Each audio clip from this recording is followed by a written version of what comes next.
ሙሴ መሲሁን ወይንም ክርስቶስን አዝዤባቸው የነበረውን ሃይማኖት ያንኑ ኢስላምን ራሱ አዘዝኳቸው እያለ ይናገራል። እሺ ይህ ነው። እሺ ቴንኪው ሙስዬ ስለጠበቀኝ ማለት ነው። እሺ ማርቆስ ወንጌል ምዕራፍ 3 ላይ ያለውን ሀሳብ ነው ያነሳኸውና ከፍቼዋለሁ። ምን ይላል? ላምበብ ከቁጥር ስንት ጀምሮ ያለውን ነው? የትኛውን ማውራት ይፈልጋል? የትኛውን እናንብብ? ትክክለኛ ትርጓሜ የትኛው ነው? ይኸው እኔ መክፈት ይችላል እኮ። የትኛውን ትርጓሜ ትክክለኛ? በርካታ ትርጓሜ አለ ወዳጅ እኮ። ትክክለኛ የትኛው ነው? ይኸው ጄሌን የመጽሐፍ ቅዱስ አለ። አዲሱ መደበኛ ካላችሁ ትችላላችሁ። ቪዲዮ ልክፈትና ላሳይ። ያለው ስለሌላኛው ያኛው ትክክል ነው ወይስ ተስተካክሏል? ቪዲዮ ከፍቼ ላሳየ። ምናልባት ኢብራሂም አለው እኔ ያስኩት መጽሐፍ አለው። እንዴት ነው ትክክለኛውን የትኛውን በምንድን ነው የምናውቀው? ለምንድን ነው እንዲህ ነገሮች የምትለጥጠው? እኔ ጋር ጄሌ ያለው ስራ ቦታ ነኝ ያለሁት። እኔ ምሳሌ ልስጥሽ፣ ለምሳሌ ልስጥሽ በእኛ ማለት ነው። እኔ አሁን አማርኛ ትርጉም መጣልኝ አይደለ? የቁርአን የአማርኛ ትርጉም ይመጣልኝ የተለያየ ሆኖ ባገኝ ወዴት እመለሳለሁኝ? ወደ መሰረቱ እመለሳለሁ። የወረደበት የራሱን ቋንቋ ወደ አረበኛ ይመለስና የትኛው ነው ትክክለኛ የሚለውን በዛ ማወቅ እችላለሁ። አንተ የተለያየ ትርጉም ቢሰጥህ የትኛው ትክክል መሆኑ የምታረጋግጠው በምንድን ነው? የተጻፈበት ቋንቋ አልኩህ እኮ። ግሪከኛ ነው እንዳትል፣ ግሪከኛ አታውቅም። ዕብራይስጥኛ ታውቃለህ? እነዚህ ሁለቱን ቋንቋዎች አንተ ወዳጅ ማወቅ አይጠበቅብኝም። ዘመኑ አሁን ቴክኖሎጂ ነው። ስልካችን ላይ ኦኬ፣ ስልካችን ላይ ትክክል እንደሆነ ማወቅ አትችልም። ሰዎች አታውቃቸውም። ነገሩን እንትን አትበለው። አሁን ያሰብከውን ነገር እናንሳውና ይኸውን የመጽሐፍ ቅዱስ የለበት በእጄ ላይ አዲሱ መደበኛ አለ። አዲሱ መደበኛ አለ። ከፍቼ ማንበብ እችላለሁ። ምን እያለ ነው መልዕክቱ?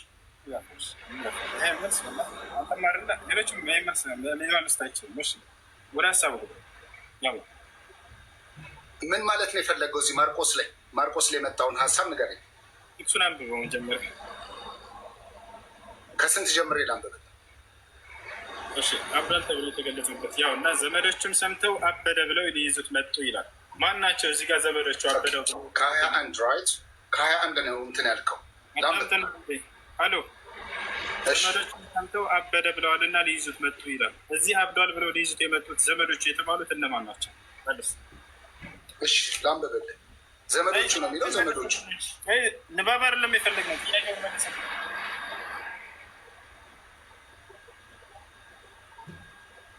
ማናቸው ዘመዶች እዛ አብዷል ብለው ተሰብስበው ሊሄደው የመጡት?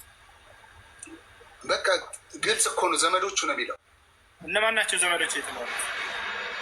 ሌላ ግልጽ ሌላ እንትን የለውም። ዘመዶቹ ሰምተው ነው የሚለው። ማናቸው ዘመዶቹ የተባሉት? እዚህ ጋር ካላወቀው ነው የደባለሰበት። አንተ አታውቀውም? ኢየሱስን ሊይዙ የመጡት ዘመዶቹ እነማን ናቸው? አብዷል ብለው ክፍሉን እናንብበውና ለእንትን ልበል ልሞክር። እንደዚህ አይነት እንትኖች እንደሚያውቅ ሰው ነው ያውቀዋል። ዘመዶች የተገለጹት አብዷል ብለው ሊይዙ የስጋ ዘመዶች ይሆናሉ። የስጋ ዘመዶች እኮ እነማን እንደሆኑ ላሳየህ። የሚገርመው እናትና ወንድሞቹ ናቸው። ማርያም ራሷ ማለት ነው። እናት ዘመድ ትባላለች እንዴ? እናት እኮ እናት ናት። በጣም ጥሩ። ሊይዙት የመጡት ያውና 12 ነው። እናት እኮ እናት ናት። ለምንድን ነው ያው ሊይዙት የመጡት ነው? 31 ላይ ምን ይላል? እናትና ወንድሞቹ መጡ፣ በውጭም ቆመው ወደ እርሱ ልከው አስጠሩት ይላል። ያው አብዷል ብለው ሊይዙት የመጡት ዘመዶቹ እነማን ናቸው? የመጡት አንተ እንደምትፈልገው ነው። እናት ሲጀምር ዘመድ አትባልም። እናት ማናቸው? እሺ የመጡት ወደ እሱ ሊይዙት። ለአንብብና ላብራራል። አንብብ፣ ችግር የለውም። መልካም። እሺ እኔ ጋር ያለውን ተከታተል። ከ20 ጀምሮ ላንብብል። ከዚያም ኢየሱስ ወደ አንድ ቤት ገባ። እርሱና ደቀ መዛሙርቱ ምግብ መብላት እንኳ እስኪሳናቸው ድረስ ሕዝቡ እንደገና በብዛት ተሰበሰቡ። ሁኔታውን የሰሙ ምን ሁኔታውን የሰሙ ዘመዶቹ አእምሮን ስቷል በማለት ይዘውት ለመሄድ ወዳለበት መጡ። ሁኔታውን የሰሙ ምን ዘመዶቹ፣ በጣም ብዙ ሰው ስለተሰበሰበ ማለት ነው። ከኢየሩሳሌም የመጡ ጸሐፍትም ብዔልዜቡል አድሮበታል፣ አጋንንትን የሚያወጣው በአጋንንት አለቃ ነው አሉ። እስቲል የሰዎች ሀሳብ ነው።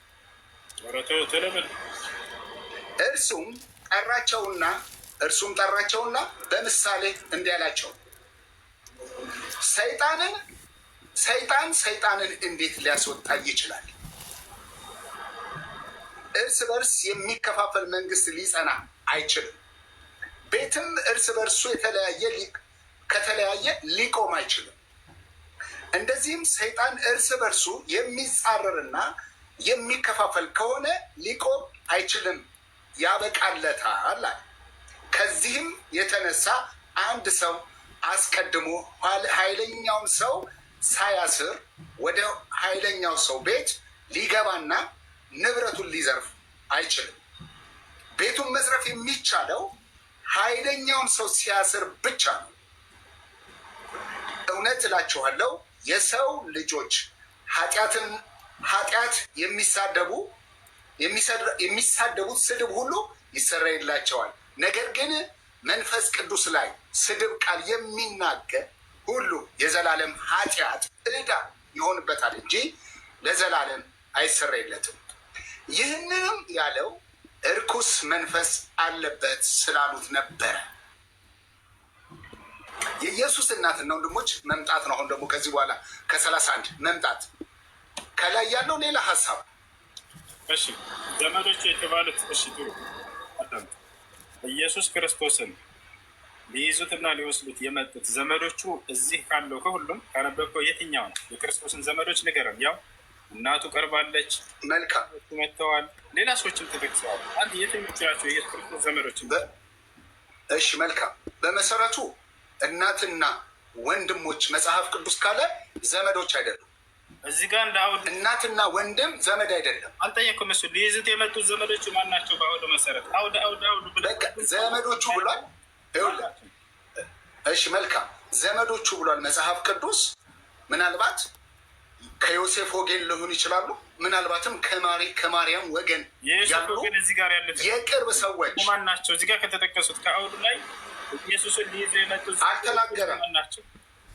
አልተናገረም። መጽሐፉ እስካሁን ባነበብኩት ክፍል ላይ ዘመዶቹ ከሌ ብሎ አልተናገረም። ነገር ግን ሊይዙት መጡ ይለናል። ያውና የመጡት ከነዚህ ውስጥ ማን መጣ የሚለውን ወደ እርሱ ገልጾልናል። እነዚህ ከላይ የተጠቀሱት እነዚህ ፈሪሳውያን ምናምን ናቸው ዘመዶቹ ወይንስ የራሱ ወንድሞቹና እናቱ ናቸው? ደግሜ እየነገርኩ ነው። ሁሱ እናትና ወንድም ዘመድ አይባል። ማነው እንደሱ ያለ? ወንድሜ ነው የምትለው አንተ። አሁን ወንድሜ እናትና ወንድም ዘመድ አይባልም ያለህ ማን ነው? አይባልም፣ ወንድም ነው የምትለው። አውጣ ማስረጃ ሰው። ይኸውን እናንተ አማርኛ እኮ ነው የምናወራው። ወንድም ቢመጣ አንዴ ፍታለህ፣ አንዴ ከራስህ ትፈላሰፍ። ወንድምና ማን ነው እናት ዘመድ አይባልም ያለህ ማን ነው? ሁሴ አንተ ወንድምህን ዘመድ ነው የምትለው? ማስረጃ ስተ መጽሐፍ ቅዱስ ላይ ወንድምና እናት ዘመድ አይባልም የተባለው ማለት ነው። እየጠየቅኩ ነው።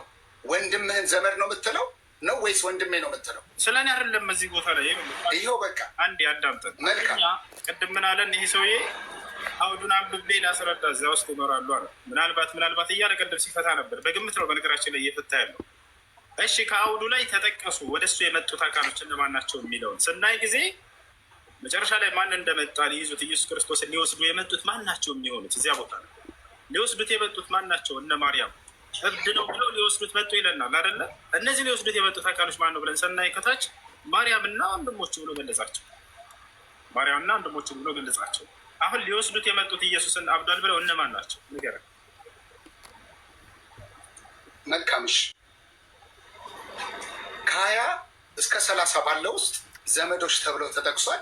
እናትና ወንድሙ ግን እንዳልሆኑ ያሳያል። ከዛ በኋላ ግን ሊወስዱት የመጡት እነማን ናቸው? ወደ ቤት ዘመዶቹ እኮ ማን ናቸው የመጡት? ሊወስዱት ዘመዶቹ። ከዛ በኋላ ግን እሱ በደንብ ታች ላይ ማርያምና ወንድሞቹ ሊወስዱት ይለናል። ሊወስዱት የመጡት እነማን? ከዛ በኋላ እሺ ልቀጥል ላንብበው። ሊወስዱት የመጡት እነማን ናቸው? መለሰ ይኸውልህ ደግሜ ላንብብልሽ። ከዛ በኋላ ሊወስዱት የመጡት እነማን ናቸው? ዘመዶቹ ይላል። ከዛ በኋላ ግን እናትና ወንድሞቹ መጡ። ከዛ በኋላ ሚሌቱ ጋር ይኸው ይዣለሁ 31 ላይ እኮ ነኝ። የሚለውን አንብብልኝ። ከዚህ በኋላ ሌላ ጉዳይ እንደሆነ ሊያስመስል ከዚያ በኋላ ይኸው ይኸውልህ እስከ 30 ባለው ውስጥ ዘመዶቹ ተብሎ ድፍን ሀሳብ ነው ያለው። ከዛ በኋላ ግን 31 ላይ ከዚህ በኋላ ይላል። ከዚህ በኋላ እዚህ ጋር አይልም። አውጣ እንትን አንተን አውጣ ምን እንደሚያሳየን ከዚህ በኋላ በመላይ ላስደግፈው በደስታ ነው የምከፍትልህ። ተመልከቱ ወደ ትርጉማስ በትልቁ አድርገኝ። ታንኪዩ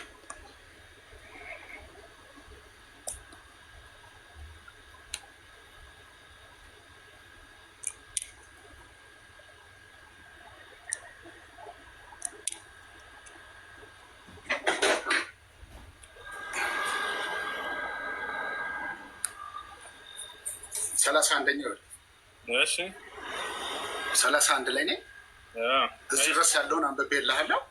ከዚህ በኋላ ይላል ከዚህ በኋላ ይላል። ቆይ አንዴ 1954 ነው 1954 ነው እኔን ነው አልያዝኩም። አዲሱ መደበኛ ነው ያዝኩት እያልኩ ነው ካሉት አውጣው አለ አውጣው አዲሱ ትርጓሜ 1954 ያውጡልሃል ማማለ 1954 ይህን ሀሳብ ድፍን ነው ሀሳቡ አልኩ። 1954 እናውጣለን። አንድ ያውጡለት 1954 ተመልከት። መጽሐፍ ቅዱስ እርስ በራሱ ይጋጫል። ያው እና ይታያል እዚህ ጋር እናትና ወንድሞቹ ይላል። ከዚህ በኋላ የሚለውን አሳየን። እዚህ ጋር እናትና ወንድሞቹ መጡ፣ በውጭም ቆመው ወደ እርሱ ልከው አስጠሩት ይላል። ልቀጥል። የትኛው ነው የትኛው ትክክለኛ 31 ማለት ነው። ትክክለኛ ትርጓሜ የትኛው ነው? የኔን በትልቁ አድርገኝ። ትክክለኛ ትርጓሜ የትኛው ነው? በደንብ የተብራራ መጽሐፍ ይኸው እኔ እጄ ላይ አለ። 54ቱ አዎ ጥሬ ነው እንትኑ። ስለዚህ 54ቱ ሲተረጎም አንድ አዳምጠና ነው ተሳስቷል አይደለም። ሁሱ በደንብ አድምጠኝ። ሁለቱም ትክክለኛ መጽሐፍ ነው። የትርጓሜ ግን እሺ ይኸውልህ እኔ አሁን ያዝኩት ይሄንን ነው። ይሄን መጽሐፍ ነው ያዝኩት እጄ ላይ ያለው ማለት ነው። መጽሐፉ ሲተረጎም የቃላት ኢረር ይኖራል፣ የማብራራት ኢረሮች ይኖራሉ። እሺ አንዴ አዳምጥ። ይሄ ደግሞ እኔ ተመችቶኛል። ጥሩ የቃላት ኢረር ያደረገው የትኛው 1954 ነው ወይስ ያንተ ነው? መልስልናል። እኔ እንግዲህ ይኸው 1954 እንትን ነው ላይክ እንዴት ልበል እንዴት ላስረዳ? ደስ ያለና ወደ አማርኛ ትርጉም ሲተረጎም አንዳንድ ስህተቶች ዘመኑን ያልዋጀ የአማርኛ እንትኖች የቃላቶች ይኖሩታል። በጣም ጥሩ ዘመኑን ያልዋጀ የተሳሳተ ትርጓሜ የተረጉሙ ይችላሉ። መሳሳቱን እና ለመሳሳቱን አንተ በምንድን ነው ልታውቅ የቻልከው? በእናት ቋንቋ። በጣም ጥሩ የእናት ቋንቋ ሆነ። አሁን በምን ቋንቋ ነው የተጻፈው? አዲስ ኪዳን። በጣም ጥሩ መጥቶሻ። የእናት ቋንቋ ምንድን ነው? አዲስ ኪዳን። አዲስ ኪዳን ግሪክ። አውጣና ግሪከኛውን ይሄ ቃል የትኛው እንደሆነ ትክክለኛ ሆን አሳየን። ግሪከኛውን ኦኬ። ግሪክኛ እንግዲህ እኔ ማንበብ አልችልም እና እንዴት አወቅ? ሊቃውንቶቻችን ሁሱ በደንብ አድምጠኝ። ሊቃውንቶቻችን ዘመኑን የዋጀ ትርጓሜን ተርጉመውልናል። አሁን ተረተን አቋርጥና ክፈተው ግሪከኛ እየጠበቅኩ ነው። በዚህ እንስማማለን። ይኸው ትክክለኛውን ልታስረዳን ዘንድ በምንድን ነው የምትረዳው የምታውቀው? ስለ በግሪከኛው አልከኝ። ምንም ወሬ አታብዛና ግሪከኛውን ክፈት እባክህ። እንጂታችን አትብላ። አንተ ክፈት። አንተ ነው የምከፍተው። ኢብራሂም ይክፈት። አንተ ነው የምከፍተው። ኢብራሂም ይክፈት። ራስህ ነው የምከፍተው። ፈትና አንብብልኝ ግሪከኛውን ያላ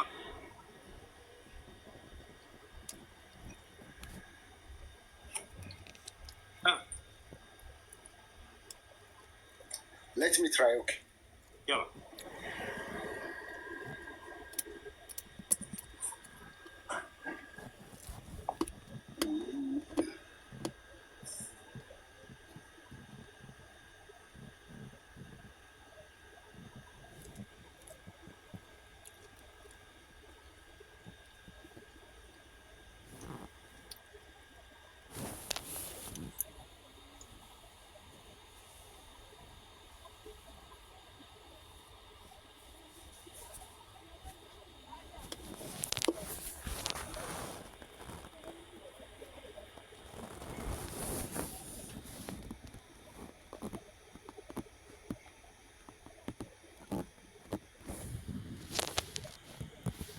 31ኛው ነው ያወጣው።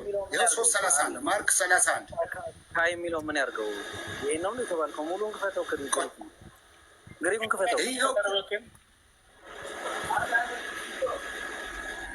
ካይ ብሎ ቁጭ ይላል ወይ? ካልቻልንም በልና በቃ በአጭሩ ተናገር።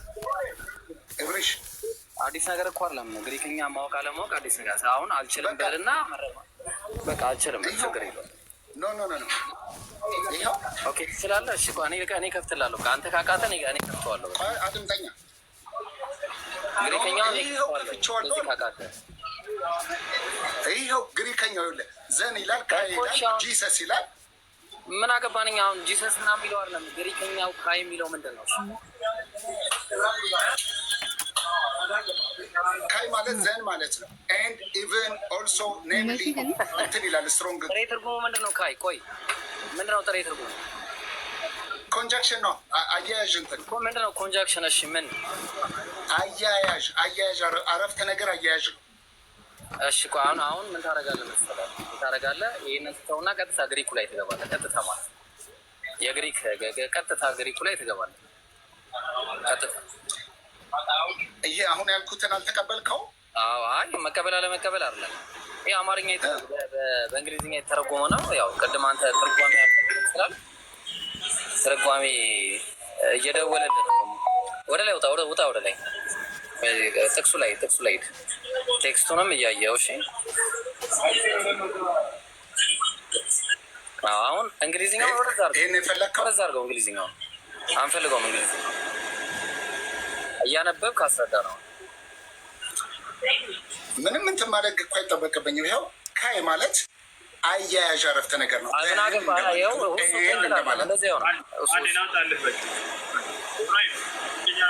ለምን ግሪከኛን ማውጣት ትችላለህ?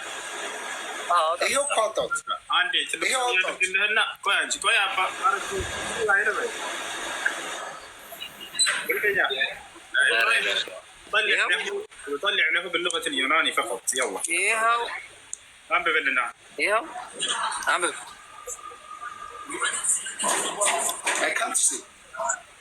ግሪከኛ አልችልም። ይኸውልህ ካይ የምትለው ኮንጃክሽን ናት፣ አያያዥ አረፍተ ነገር ናት። ይሄ ምንድን ነው? ይሄ ምን አልከኝ? ይችኛዋ ምንድን ነች?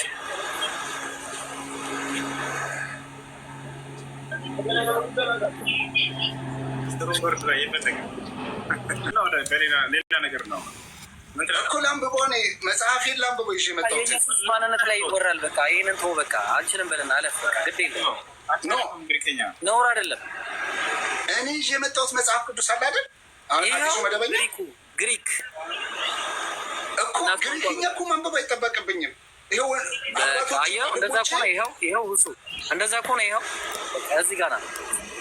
ይኸው አዲሱ መደበኛ እጄ ላይ ይኸው አለ። እዚህ ጋርም አለ ሌላ ትርጉም። እንግሊዘኛውን አውጣው። እሺ እሱ ለምን? እኛ አማርኛ ነው የምንፈልገው። እንግሊዘኛውንም አውጣው። እኛ አማርኛ ነው የምንፈልገው። ከእንግሊዘኛው ነው የተተረጎመው።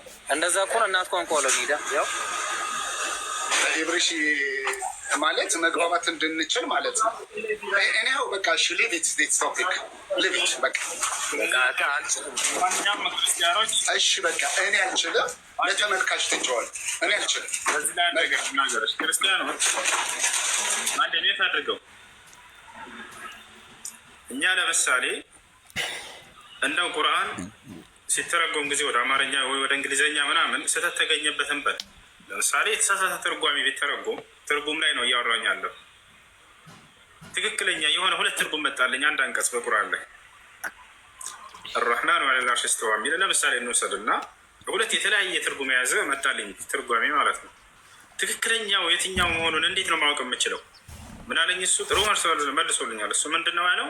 ወደ እናት ቋንቋው በመመለስ በዚያ ነው ማወቅ የምንችለው አለ። በጣም ጥሩ። እኔ ትርጓሜ የተሳሳተ ባገኝ በአንድ አንቀጽ ላይ ወደ እናት ቋንቋው ሂጄ አንብቤ ቃል በቃል አነብልሃለሁ። የመጣልኝ ቃል ቁርአንን ማለት ነው። አንብቤ ለአረበኛውን ትርጉሙንም እናውቀዋለን። የትኛው ትክክል መሆኑን ማግኘት የምንችል ተወለዶች ነን እኛ ሙስሊሞች። ክርስቲያኖችስ የተለያየ ትርጉም መጣ። ለምሳሌ ይሄ ሰውዬ እንዳሳየው ማለት ነው። በምንድን ነው ማወቅ የምትችለው አልኩት። ወደ እናት ቋንቋ በመመለስ ትርጓሜ አሁን ትርጉም ይለያያል ወይ? አሁ የቃላት ልዩነት አለ አለን። ታዲያ ትክክለኛ መሆኑ እንዴት ነው የምታውቀው? ወደ እናት ቋንቋ መመለስ አለ። የእናት ቋንቋ ማንበብ ትችላላችሁ ወይ? ላ አትችሉም። ትርጉሙንስ ላ አትችሉትም በጭራሽ። ማንበብ ያልቻለ ሰው ቋንቋን ትርጉም እንዴት ነው ሊያውቅ የሚችለው? አይ ተተርጉሞልኛል በእንግሊዝኛ እያለ ነው። ያ ስህተት እንደሆነና ትክክል እንደሆነ ማወቅ እንዴት ትችላለህ? ወደ እናት ቋንቋ መመለስ ብለህ እናልቀደም። ጥሩ የእናት ቋንቋን አንብብልን። ወፍ የለም አያችሁ። ስለዚህ በርዘው ተርጉመላችሁ እንደሆነስ ሌላውን በእነዚህ ነገራቶች ላይ ያላችሁ ሌላውን በርዘው በተሳሳተ ሁኔታ ተርጉሞላችሁ እንደሆነስ በምን ማወቅ ትችላላችሁ? የእናት ቋንቋን ማንበብ አትችሉም፣ መረዳትም አትችሉም። ይህን ያሳዝናል። ለማንኛውም እዚህ ጥቅስ ላይ እንመለስና እንዳጠቃላይ አብዳል ብለው ሊይዙት የመጡት ቤተሰቦቹ ናቸው፣ ዘመዶቹ ናቸው አይደለ?